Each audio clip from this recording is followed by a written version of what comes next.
Video, so bear with me. I'm not as rehearsed as some of my peers that have been posting on YouTube. Today I wanted to show you a very simple device that I've derived that will allow me to rebuild a rotor head for any 450 size helicopter. The one in particular that we have here is a rotor head from a Belt CP, an eSky Belt CP 450. A fairly common helicopter, been around for several years.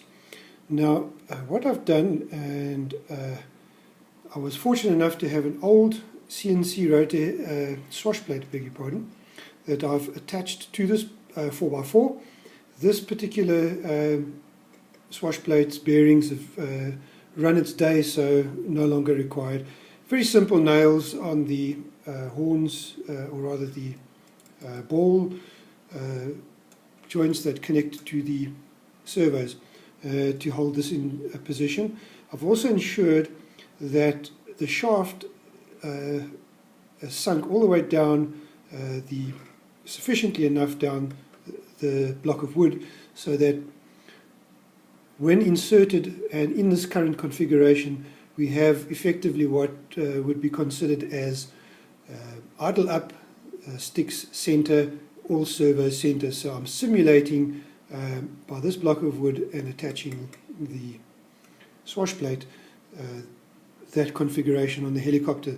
This makes it a lot easier to work with, and we don't need to worry about disconnecting motors and so forth. So you can build up two or three heads available for the airfield. So if you go and have an incident, all you need to do is main shaft out and install the new one, and you're up and flying. You can already have the blades and the paddles installed right up front.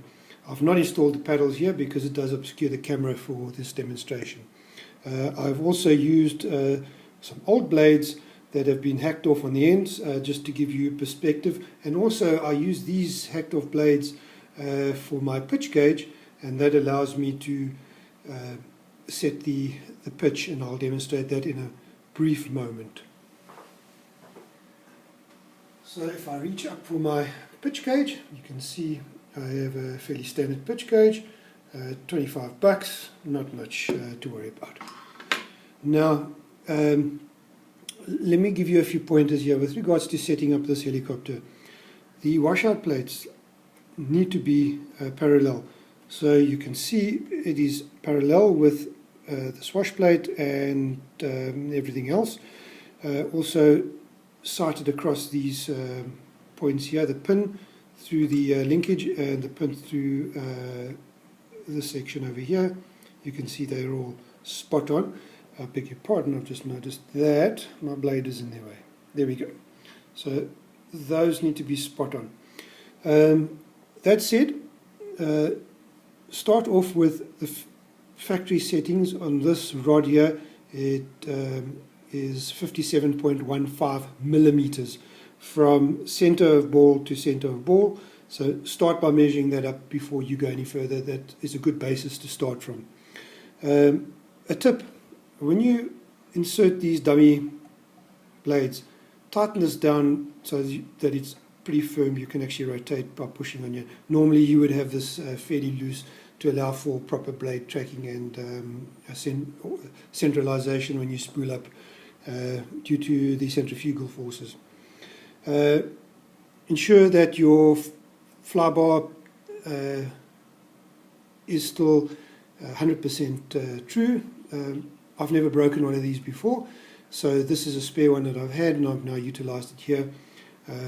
You can roll it on a slab of glass just to ensure that there's no run out on it.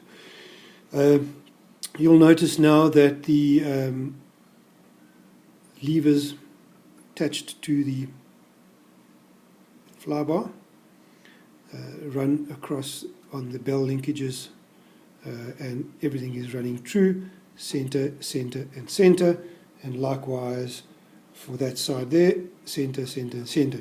If they're not, simply loosen one of these, adjust everything up so that it's straight on the opposite side that is still attached, and then reattach this grub screw, ensuring that both sides are spot on.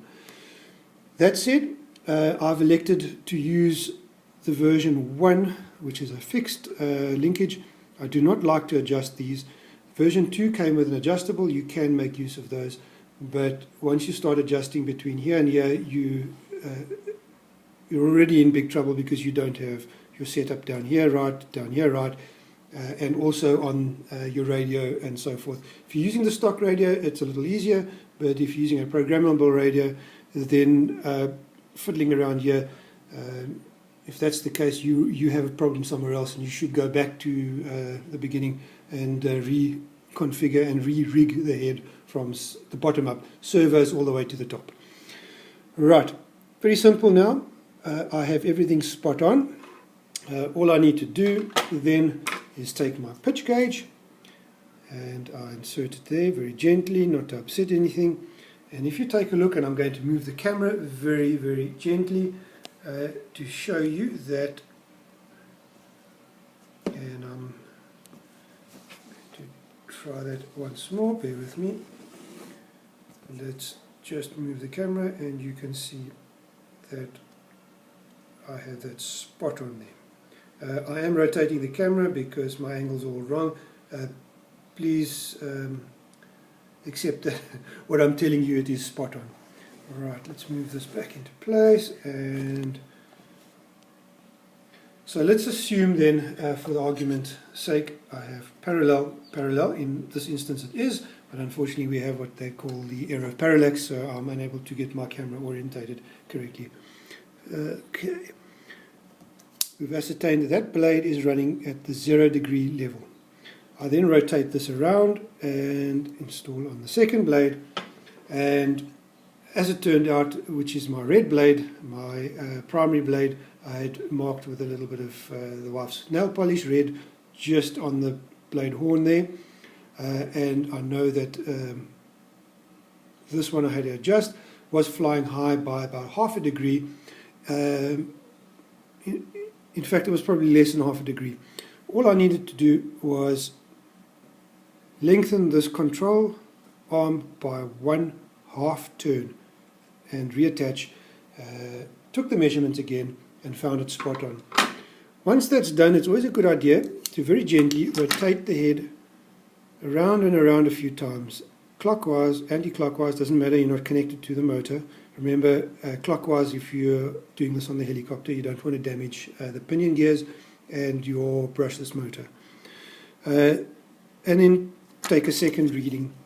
That is just to ensure that all your linkages have settled in, that there's no deterioration. Now, when constructing this very simple rig out of a block of wood with an outrig at the bottom, and you can clamp it to a workbench as I've done here, you need to make sure that when you sink this hole for the main shaft, you need to take a drill bit that is exactly the same diameter as the main shaft, and let me tell you exactly what that is by placing my, cannot do it, no matter, cut and carry on. What we need to do here then is quite simply ensure that it is 90 degrees up, so a drill press would be ideal to use. In fact, you probably cannot do it by hand to get it ideal. If you do not get that right, then the net effect is you will have a swash plate that is lying level on this, assuming you've cut this block of wood at 90 degrees to the base. Your shaft coming up will not be exactly vertical. It needs to be exactly vertical. Zero error. Zero error. I cannot stress that anymore. Once this is done, we now have a head configured to slap straight onto the heli, and simply removing the 4 linkages